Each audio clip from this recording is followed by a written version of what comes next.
Andrew, we are being told, has decided to relinquish all of his royal titles and duties. The air around Buckingham Palace hung heavy, thick with unease, as London's grey clouds rolled and twisted overhead.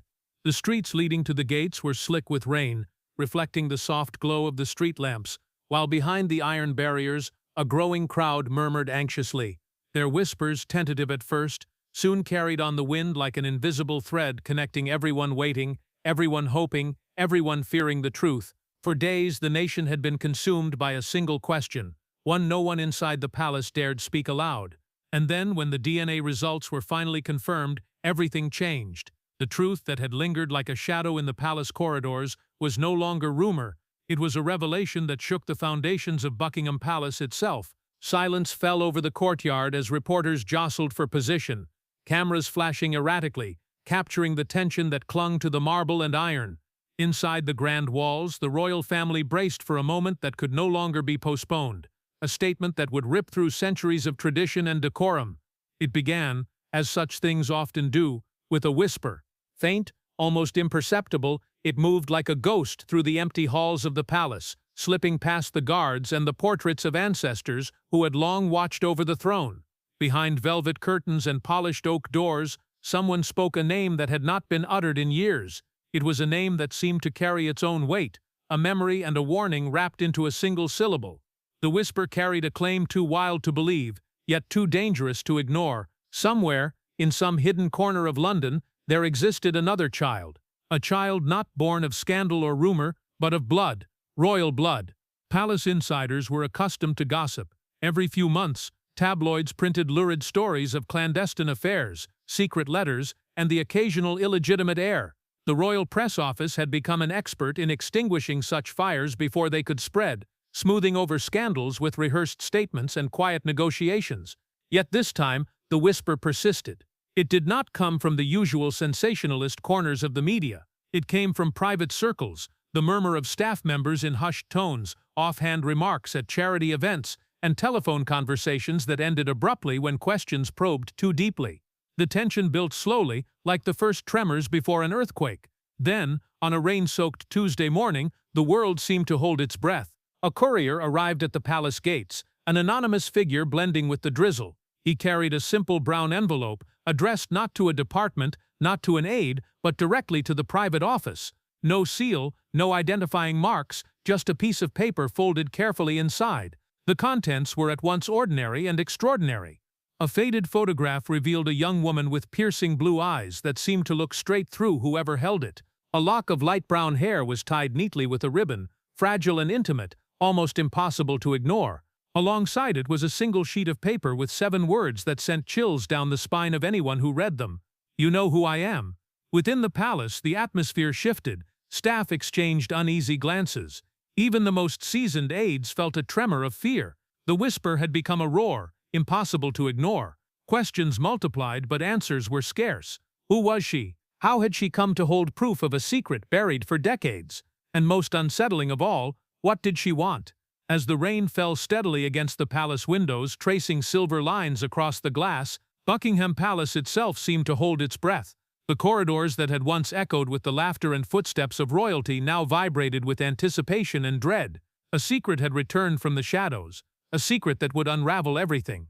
The city outside waited, the world waited, and inside those ancient walls, a family steeped in centuries of tradition faced a truth it could no longer deny. The DNA would be the proof. That was the instant when everything shifted. The note, simple yet unnerving, passed quietly from one official to another until it landed in the hands of the private secretary. By the afternoon, Buckingham Palace was in a state of subdued chaos. Secret meetings were convened behind closed doors. Advisors debated endlessly over whether to respond or ignore the claim, yet deep down, everyone knew this was not something that could be dismissed lightly. In the days that followed, efforts to trace the mysterious sender yielded nothing. The courier had vanished without a trace, leaving no clue as to their identity or motive. Security experts meticulously examined the photograph. Every test confirmed it was genuine, not a digital fabrication. The lock of hair was analyzed for authenticity. Each confirmed fact only unearthed more questions. Who was the woman in the photograph? How old was she? And most unsettling of all, could she truly be connected to the Duke of York? Word of unusual activity inside the palace began to slip out. At first it was almost imperceptible, a rumor in a minor gossip column, a cryptic tweet from a keen-eyed royal watcher. But soon, the story grew. Larger media outlets smelled the scent of intrigue, and by the end of the week, London's newsrooms were ablaze with speculation. Something significant was happening within Buckingham Palace, something the royal family was desperate to keep hidden from public view. Prince Andrew himself was reported to have reacted with a mixture of incredulity and irritation. "It's absurd," he told a pacing aide in the quiet of his private quarters. "Someone is trying to stir trouble again." Yet those closest to him noticed subtle hints of tension beneath his dismissive tone, a fleeting shadow of unease, a twitch in his expression, as if memories long buried were resurfacing. Outside, the world began to take notice. The whisper that had started quietly within the palace corridors had grown into a deafening roar. Questions multiplied and scrutiny intensified. The royal family could no longer control the narrative. Somewhere within the eye of the approaching storm, the truth lingered, patient and undeniable, poised to shatter the carefully maintained facade and change everything. The letter arrived quietly, almost unnoticed. Morning unfolded at Buckingham Palace like clockwork, precise, orderly, steeped in centuries of tradition. Staff moved like shadows along the marble corridors, their footsteps muffled, their expressions composed. Couriers carried sealed documents, guards stood vigilant beneath the grey London sky, and everything appeared routine. Yet hidden among the usual flurry of correspondence was a single envelope destined to upend royal history. It came without ceremony, dampened by the morning drizzle, addressed simply to the private secretary, no return address, no seal, no clue to its origin. To an untrained eye, it might have seemed like a misdelivered note, ordinary and forgettable. But when the palace clerk logged it into official records, a ripple of unease spread through him. The sender could not be traced, the courier left no hint, and the handwriting carried an unfamiliar, unsettling intimacy. When the envelope finally reached the private secretary's desk, he paused. The paper felt heavier than usual, almost substantial in a way that demanded attention. The script was deliberate, elegant, and unnervingly personal. With careful hands, he broke the seal. Inside lay 3 items, each more disturbing than the last. First, a faded photograph, a young Prince Andrew in his naval uniform, arm draped around the shoulders of a woman whose face was unfamiliar. Her expression caught in a smile that seemed out of place in the carefully framed scene. The sun hung low over the ship's deck, casting a golden haze that made the image almost dreamlike, yet the innocence of the moment was undermined by the mystery it contained. Second, a single strand of light brown hair, tied with a worn silk ribbon and enclosed in a small glass vial, fragile, intimate, yet profoundly accusatory. And finally, at the bottom of the envelope, a folded piece of stationery. Upon it were only 4 words, simple yet suffocating: "You know the truth." No name, no plea, no explanation, only an accusation, written in ink that felt deliberate, almost taunting. The private secretary called in 2 senior advisors. They examined the photograph in silence, their faces unreadable, before locking it away in the palace's secure archives. The envelope was immediately classified as sensitive correspondence, restricted to a select few within the palace hierarchy. By midday, the first whispers had begun to circulate through the West Wing. Advisors debated every possible scenario: blackmail, fabrication, political machinations. Yet beneath all speculation, one terrifying possibility remained unspoken. What if it was real? Phones buzzed with urgency. Lawyers were alerted. Internal security teams were mobilized. And for the first time in decades, Buckingham Palace felt the weight of a secret that could no longer remain in the shadows. Every move inside Buckingham Palace was meticulously recorded, every word carefully weighed, every glance noted. Somewhere in the background, the Queen's personal aides were quietly briefed on a developing private concern involving the Duke of York. Instructions were explicit: absolute discretion. As the afternoon waned and the cold London dusk settled over the palace, investigations began in earnest, though all behind closed doors. Security logs were combed line by line, couriers interrogated, surveillance footage reviewed frame by frame, yet nothing appeared.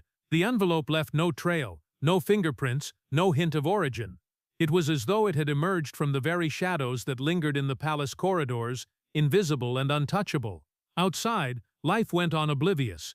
Tourists posed with smartphones and cameras, snapping endless photos of the grand facade. Guards marched in their practiced rhythm, unflinching beneath the gray sky. The city pulsed with its usual energy, unaware of the subtle upheaval taking place within the palace walls.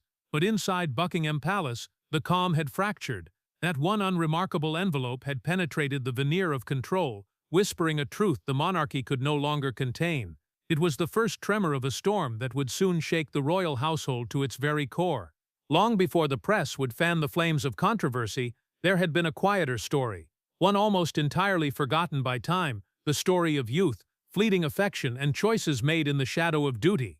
It was a tale that had slipped through the cracks of official history, tucked away behind ceremonial protocols and stiff upper lips. Journalists, sensing something stirring in the palace, began to dig into Prince Andrew's past. They pieced together fragments of old photographs, long-buried whispers, and correspondences that had never been intended for public eyes. In their search, they stumbled upon a name that had been almost erased from memory, a woman whose presence had been carefully obscured. She had never been meant to stand beside a prince. The early 1980s were a time of duty and discipline for the Duke of York, then a young naval officer stationed abroad. Training exercises took him across the Mediterranean, through sun-drenched ports and stormy seas, while home remained a world of formal dinners, official engagements, and unspoken rules. Yet in the quiet interludes between deployments, moments unseen and unrecorded by history, something happened, a fleeting connection, an affection that never made it to the history books, a chapter quietly closed but never entirely forgotten. That story, hidden beneath layers of protocol and tradition, had been largely forgotten until the arrival of the letter. Inside the palace, the tension grew. Advisors whispered in corridors, careful to avoid being overheard. The private secretary pored over every detail of the envelope, the photograph, the lock of hair, and the chilling words that accompanied them. Questions multiplied with every glance at the evidence. Who was the woman? How was she connected to the Duke? Could the story really be true? Time seemed to stretch, each hour heavier than the last. Phone lines buzzed constantly, lawyers were consulted, internal security teams worked to retrace the path of the envelope, and senior officials debated every conceivable scenario: blackmail, fabrication, political manipulation. Yet underlying all these speculations was the unspoken, terrifying possibility: the story might be real. Outside, London remained indifferent, the Thames reflecting the fading light of dusk, the city's heartbeat seemingly oblivious to the growing storm within Buckingham's walls. Inside, every hallway, every room, every shadow seemed to vibrate with anticipation, as if the palace itself sensed that the delicate balance of history, duty, and secrecy was about to be disrupted. The envelope had arrived, carrying with it the quiet promise of upheaval, and the palace could no longer pretend that nothing had changed. Those who served with him remember that period as one of rare freedom and genuine charm. The young prince, then more sailor than royal, laughed easily with his crew, shedding for a time the weight and scrutiny of palace life. It was during one of those sun-drenched months in Gibraltar that he met her, a local woman whose quiet grace and effortless smile could disarm even the most guarded hearts. She was no socialite, no figure of noble lineage. She worked part-time in a small cafe near the naval port, serving tea and scribbled notes to passing officers, her world small yet full of life. Their first encounter, according to one friend of the prince, was purely accidental. He had left a journal on the cafe counter, and she had returned it with a polite laugh, a gesture so simple yet charged with an unexpected spark. From that moment, an unlikely closeness blossomed. During off-duty hours, they would slip away to share long conversations that stretched into the quiet of the night. Friends from that time recall a prince who seemed lighter, freer, unguarded, someone entirely different from the public figure bound by royal expectations. She made him laugh in a way no one else could. A former naval companion recounted years later, "It wasn't about titles or duties, it was just two people trying to live a normal life, fleeting as that was. But in the world they came from, normal was never possible." When the prince moved on to another port, handwritten letters became their only connection. Promises were exchanged quietly, with the acknowledgement that duty was relentless and royal obligations unforgiving. Within months, distance transformed into silence, and the letters stopped. The woman, heartbroken and uncertain, vanished from public life. Those who knew her later claimed she relocated to southern France, carrying with her only memories, and, as would eventually emerge, something far more enduring. Years passed. The royal world continued its careful choreography of ceremony, duty, and scandal, while she lived quietly, raising a daughter who had inherited her striking eyes and the unspoken questions of a hidden past. To friends she spoke softly of the child's father, describing a man who had once worn a naval uniform, who had been kind, significant, and yet forever absent from their lives. She buried the truth beneath layers of silence, believing it safer that way. But secrets, no matter how deeply concealed, have a way of waiting, patient and persistent, until the moment comes when they can no longer be ignored. Decades later, that same daughter would stumble upon fragments of a long-buried past, a photograph tucked into a drawer, a few faded letters signed with cryptic initials, a story that seemed almost too improbable to be mere coincidence. As adulthood brought clarity and confidence, she began to wonder whether her blood carried a trace of royalty. What had started as a fleeting, forgotten love story was now poised to resurface, a revelation powerful enough to shake a kingdom to its core. The past, it seemed, had never truly vanished. It had merely waited patiently to be discovered. Inside Buckingham Palace, panic quietly spread. The air was thick with tension, heavy with the weight of secrets that no one dared voice aloud. The mysterious letter had already rippled through the corridors, but now those ripples had grown into crashing waves, threatening to pull the monarchy into a crisis behind the gilded doors of the private offices. The Queen's most trusted advisors gathered around a long, polished table, faces pale beneath the glow of crystal chandeliers.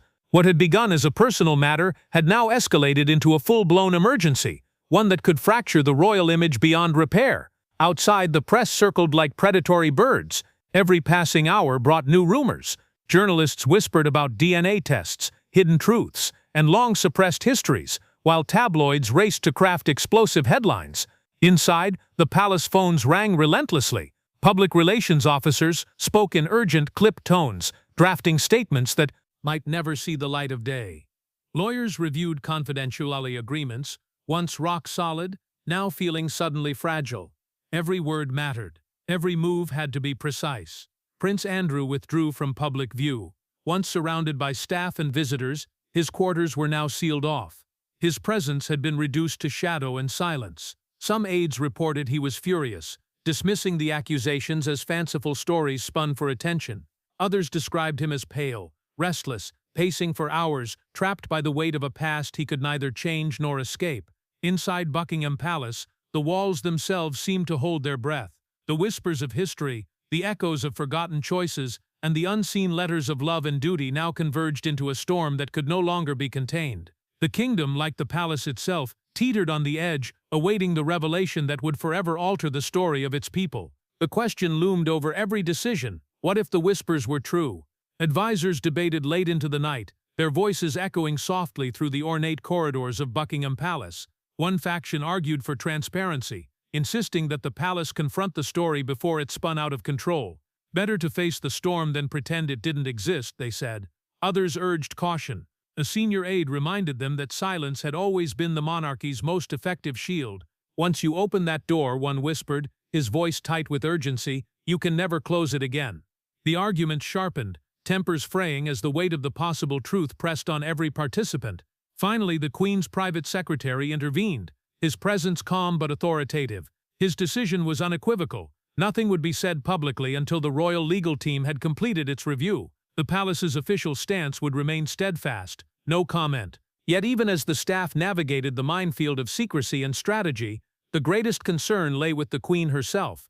Her health had been fragile for months, and doctors urged restraint and calm. Still, no amount of caution could shield her forever from a truth that was quietly, inexorably coming to light. When she was finally informed, those present later recalled, the Queen sat in silence, the paper trembling slightly in her hands. "Is it true?" she asked softly, almost a whisper. No one dared speak. The weight of the moment pressed down on everyone in the room, a heavy unspoken tension that seemed to seep into the very walls of Buckingham Palace. As darkness settled over the city, the palace itself felt constricted, the corridors narrower, the air heavier. Staff moved quietly, their faces drawn, every word carefully measured. They knew that one careless comment, one tiny leak, could ignite a scandal that would spiral beyond control. What had begun as a rumor, whispered through private corridors, had now become an existential threat. It was no longer about protecting a single man's reputation. It was about safeguarding the monarchy itself. For the first time in living memory, Buckingham Palace was no longer in command of its own story. Everyone inside understood the inevitable. The truth was coming, whether they were ready or not. And then finally, the moment arrived. The DNA revelation. It came not with fanfare or drama, but with a quiet, undeniable certainty. The one piece of evidence the palace had hoped would remain hidden had now been completed. The results were delivered in an unmarked envelope to a private meeting deep within the palace. Only 5 people were present: the royal legal advisor, 2 senior aides, a laboratory representative, and Prince Andrew himself. When the paper was unfolded, the atmosphere shifted instantly. The room seemed to grow colder, heavier, as if even the walls were absorbing the weight of what was revealed. There it was, printed in black and white, a figure that could not be disputed. 99.97%. Silence fell. Each person present felt the gravity of the number. It was more than evidence, it was confirmation.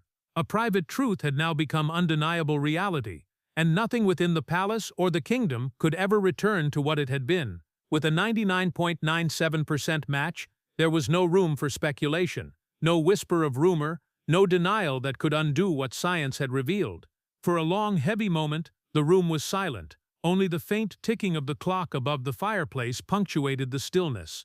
Prince Andrew stared at the document as though it were written in a language he could not comprehend. His face, once flushed with color, drained to a pale, almost ghostly hue. The legal advisor, a man known for his unshakable composure, exhaled slowly and closed his eyes. "It's conclusive," he said, his voice low, deliberate, carrying the weight of irrevocable truth. Word of the result spread quickly through the upper corridors of the palace. Staff who had once exchanged hushed theories now moved in careful silence. The few who knew the truth were sworn to absolute secrecy, yet the story began to leak nonetheless. Within 24 hours, fragments reached journalists. A reliable insider hinted that the palace was verifying sensitive biological evidence. By morning, television networks were broadcasting royal DNA test under review. Outside the palace gates, cameras gathered in clusters. Reporters shouted questions that went unanswered. Online, speculation spiraled. Some claimed the alleged daughter was demanding formal recognition, others insisted a press conference was imminent. The palace, caught between fear and duty, scrambled to contain the narrative, but the truth had already slipped beyond control. Information, once released, moves faster than silence can chase it. Behind closed doors, the Queen's inner circle convened urgently, debating their next step. Should the results be formally acknowledged or quietly vanish into a locked drawer, never to be mentioned again? Advisors warned that any attempt at cover-up would eventually collapse under public scrutiny. The truth, backed by scientific proof, was undeniable, traceable, and perilously close to full exposure. As the hours wore on, Prince Andrew became increasingly isolated. Friends described him as withdrawn, pacing endlessly through his quarters, muttering that there must have been a mistake. Yet even he, beneath the turmoil and protest, seemed to understand the unmovable reality of what the DNA had revealed. The palace, the monarchy, and the carefully curated facade of decades were now confronted with a single immutable fact, a truth that could not be rewritten, silenced, or contained. One cannot reason with DNA. No amount of lineage, title, or privilege can withstand the unyielding mathematics of ancestry. Late that night, the Queen was finally briefed. The document was laid before her on a silver tray. She read each line slowly, her expression inscrutable. When she finished, she placed the paper down and whispered, "Then we must do what is right." Outside, the palace lights glowed faintly against the creeping London fog, casting long shadows over the empty streets. History had shifted in that single moment. A secret, buried for decades, was no longer a whisper, no longer merely rumor or scandal. It had become an undeniable fact, and from that instant onward, there would be no turning back. When the news finally broke, it spread like wildfire. Within hours, every television network, newspaper, and digital platform around the world ran the same dominating story, the confirmed DNA revelation, linking Prince Andrew to a woman whose name had been hidden for decades. Buckingham Palace had not yet issued a statement, but in its silence, it spoke volumes. Outside the gates, chaos reigned. Reporters from every continent pressed shoulder to shoulder beneath the gray London sky, microphones raised toward the gilded entrance as if expecting anyone at all, to emerge. Helicopters hovered overhead, the rhythmic flash of camera lights transforming the palace facade into a flickering mosaic of speculation and disbelief. Even the royal guards, stoic and disciplined as ever, seemed momentarily uneasy under the weight of global attention. Every major network interrupted programming to broadcast breaking news. Royal DNA confirmed. Talk show hosts dissected every leaked word. Archival footage of Prince Andrew's naval years played repeatedly. Grainy photographs resurfaced, showing him alongside unidentified women whose faces were now scrutinized frame by frame. On social media, millions of posts erupted almost instantly, some expressing outrage, others sympathy, but all consumed by the same question: how could a secret of this magnitude have remained hidden for so long? Royal correspondents scrambled for statements, but the palace remained steadfastly silent. Press officers refused calls, official emails bounced back with automated replies, and the absence of clarity only fueled the frenzy. Speculation became fact, and online forums erupted with conspiracy theories, cover-ups, silenced witnesses, and decades-old agreements suddenly under renewed scrutiny.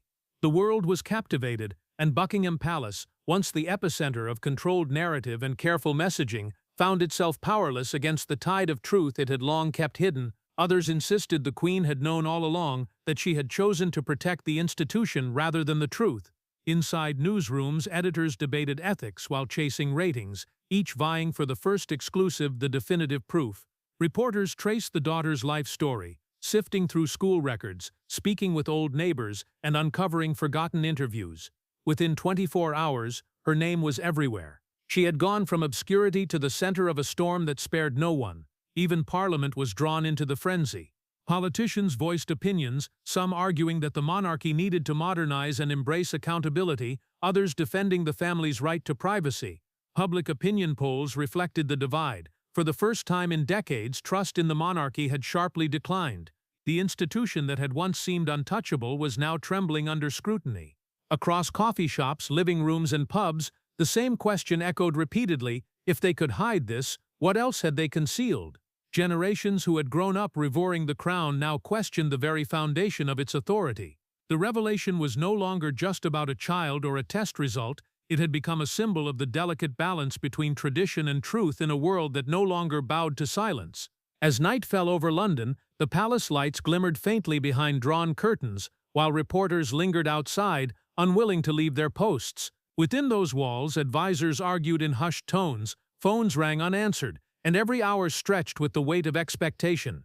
The world demanded a statement, an explanation, anything that might restore the dignity the monarchy had lost, but the palace gave none. For the first time in living memory, the royal family's silence felt less like strategy and more like surrender. The story was no longer theirs to control. The truth, once carefully hidden behind gold-plated gates, now belonged to the people, and they demanded to know everything. The final statement had been anticipated for nearly a week. Every hour had brought new headlines, fresh theories, and countless questions, all met with silence from the palace. But when the clock struck noon on a gray Thursday, the air shifted. News outlets across the globe interrupted broadcasts as an official notice was posted on the gates of Buckingham Palace. An emergency press briefing will take place at 3 o'clock. 3 o'clock arrived with the weight of history pressing down. The message was brief, but its meaning was unmistakable. The silence had finally been broken. By the time reporters filled the palace's media hall, the tension was palpable, almost electric. Cameras lined the walls, microphones pointed like arrows toward a single podium draped with the royal crest. The hum of whispered speculation filled the room as journalists from every major outlet jostled for space. Some believed the palace would deny everything. Others expected a formal apology. But no one knew precisely what would be said, only that whatever followed would reverberate for generations. Outside, thousands had gathered near the palace gates. Tourists mingled with protesters, loyal supporters with skeptics. Large screens were set up across London to stream the event live. Even those at home paused, drawn to the unfolding history. This was no ordinary announcement. This was the monarchy confronting the modern world, live, under the scrutiny of millions. At precisely 3 o'clock, the grand doors opened. A senior spokesperson emerged, dressed in dark attire, her expression solemn. She adjusted the microphone, and the room fell into an expectant silence.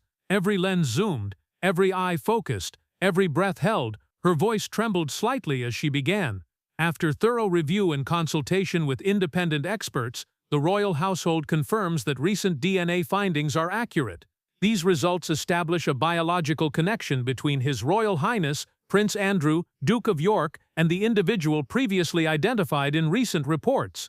A hush swept through the crowd. The words hung in the air, heavy with consequence. She continued deliberately, carefully reading each phrase, every syllable measured, The weight of centuries of tradition pressed upon each sentence. The Duke acknowledged the findings and expressed profound regret that this matter had remained unresolved for so long. The royal family recognized the pain caused by years of speculation and silence and extended their support to the individual affected. There were no dramatic pauses, no embellishments, just calm, deliberate precision. Each sentence pressed against the still air like weighty marble, carrying the authority and gravity of centuries. The monarchy remains committed to transparency, integrity, and the values of service that define its legacy, she said. We ask that all parties be granted privacy as the family seeks to address this matter with dignity. And then, almost as abruptly as it had begun, it was over. The spokesperson stepped away. The room remained frozen in stunned silence for a full minute. No one moved. Then the hall erupted. Questions shouted all at once, flashes of cameras bursting like lightning, but the spokesperson was already gone. There would be no follow-up, no clarification. The statement was final. Across the world, reactions poured in. Some praised the palace for finally telling the truth. Others accused it of calculated timing, of years spent in concealment. Commentators called it the most significant royal admission of the century. Outside the gates, some people wept quietly, while others stared, struggling to reconcile the revelation with the world they thought they knew. Inside Buckingham Palace, the Queen sat in silence, the glow of a television flickering softly in the background. For the first time in her reign, she had allowed truth to take precedence over preservation. The crown had survived wars, abdications, and scandals, but this was different. This was the moment the monarchy stepped into the modern age, humbled, exposed, yet profoundly human. The words were few, but their impact was eternal. The truth was out, the era of silence was over, and the daughter, the woman whose existence had been quietly tucked away from the noise of royal affairs and public scrutiny, now stood, for the first time, in the light. Her life, once lived in quiet anonymity, had finally become part of history, her voice emerging from the shadows to speak a truth that could no longer be hidden. Her world had always been small and steady, a modest home with creaking floorboards, a garden that bloomed faithfully each spring, and a circle of friends who valued honesty more than headlines. For most of her life, she had been content with that quiet rhythm. Yet beneath the calm surface was the memory of her mother, a woman of grace and quiet sorrow, who had once spoken of a man in uniform, with kind eyes and a promise that had never come true. As a child, she had clung to those stories as if they were bedtime tales, the sort that end before the truth is revealed. There were no crowns, no castles, only the echo of something unfinished, a secret that lingered between love and loss. But now, after decades of silence and uncertainty, the fairy tale had become a headline. The world knew her name, and for the first time she was ready to tell her story. When she appeared for her first televised interview, the world seemed to pause. In cities and small towns alike, screens flickered on, in living rooms, cafes, and office lobbies, as millions tuned in to witness the woman who had shaken the foundations of the monarchy. The setting was understated, almost intimate, a softly lit studio washed in muted tones, the hush of cameras barely audible beneath the hum of anticipation. She sat with quiet poise, the calm presence of someone who had carried a truth no one wanted to hear. She wore no jewels, no designer dress, only a simple blouse and a delicate pendant that had once belonged to her mother, the last tangible link to the past that had brought her here. The interviewer began gently, asking about her childhood, the first whispers of doubt, the moments when the truth began to shimmer through the cracks of her mother's stories. "When did you first suspect?" they asked. She hesitated, then smiled faintly, her eyes glistening. "My mother never wanted scandal," she said softly. "She only wanted me to know who I was. She told me that one day the truth would come out, and when it did, I should meet it with grace, not anger." A pause followed, long enough for the weight of her words to settle in the room. You could almost hear the breath of everyone watching, suspended between empathy and disbelief. "I wrote letters," she continued, "to offices, to charities, to anyone who might listen. None were answered. I began to believe I was chasing ghosts." For years, her story had been dismissed, labeled as fantasy by tabloids and strangers alike. But then came the DNA results, cold, clinical, and undeniable. Science had done what decades of pleading could not. The truth that had lived in the margins of rumor was now carved in fact. She had spent a lifetime being ignored, and now she stood at the center of history. Yet there was no triumph in her voice, no bitterness, only a quiet peace that seemed to disarm even her harshest critics. "I don't want a title," she said finally, her gaze steady. "I don't want wealth or recognition in the way people imagine. I only want the truth to stand, for my mother, for myself, and for the promise that was never kept." The camera lingered on her face, not the face of royalty, but of resilience. A woman who had lived in silence long enough to understand that truth, once spoken, has a power greater than any crown. "For my mother, for myself, and for those who believed me when no one else did," she said, and her words struck a chord that even Buckingham Palace could not silence. Across the nation, viewers found themselves unexpectedly moved.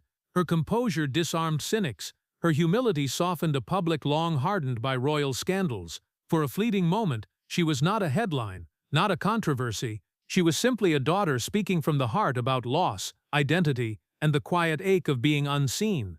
As she spoke of forgiveness, her voice trembled ever so slightly. "I don't blame anyone," she said. "We all do what we must to protect the ones we love.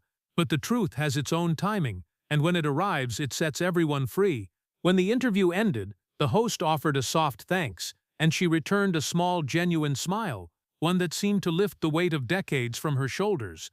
Commentators quickly hailed the moment as the most human in recent royal history. For the first time in years, the story was no longer about power, privilege, or scandal. It was about healing. In that quiet, unguarded moment, the woman who had once existed in the shadows became the voice that reminded the world, even in royal stories, truth still has a heartbeat. In the days that followed both the official statement and the daughter's interview, a strange quiet settled over the nation. Not the serene calm of peace, but the stillness that follows a storm, the moment when everyone is left counting what remains. Buckingham Palace, long accustomed to ritual, ceremony, and absolute control, now stood humbled beneath the weight of a new reality. The scandal had not destroyed the monarchy, but it had changed it irrevocably.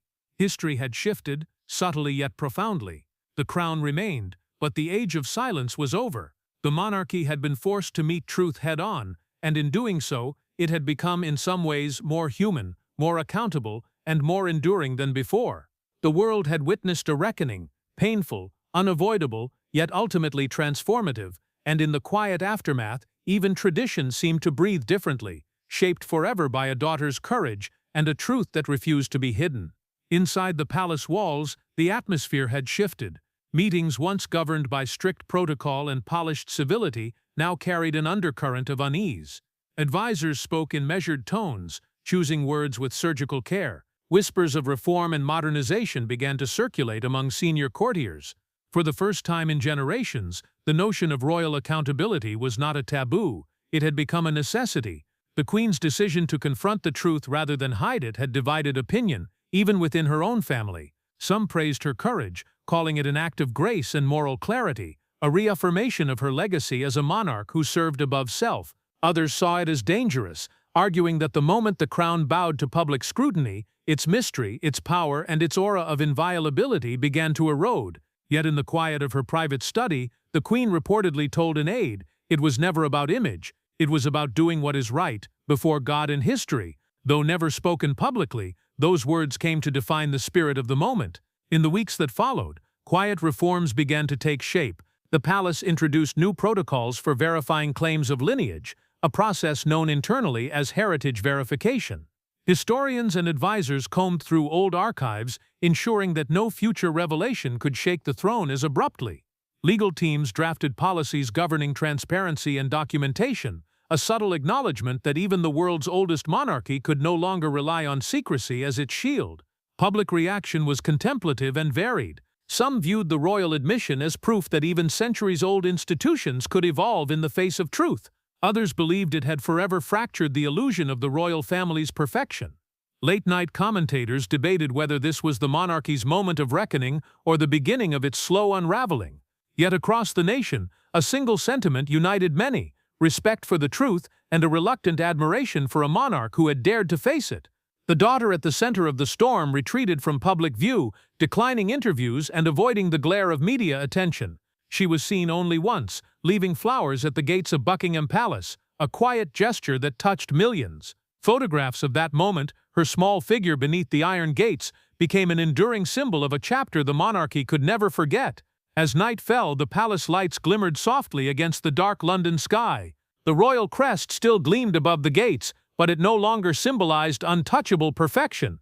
It had become a reminder of endurance, humility, and the cost of truth. In the end, no crown, no title, no legacy, however venerable, could remain untouched by the power of honesty. The monarchy had weathered the storm, but it would never again be the same. Twilight draped Buckingham Palace in shades of silver and blue, and across continents, people continued to discuss the story that had begun as a whisper and grown into a revelation that shook the very foundations of royalty. Conversations revolved around truth, loyalty, and the price of silence. Was this the start of a new, more transparent chapter for the monarchy, or merely the slow unraveling of its oldest secrets?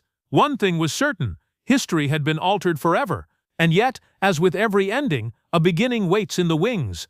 The world would continue watching, for when royalty meets honesty, no eye can look away. The story isn't over,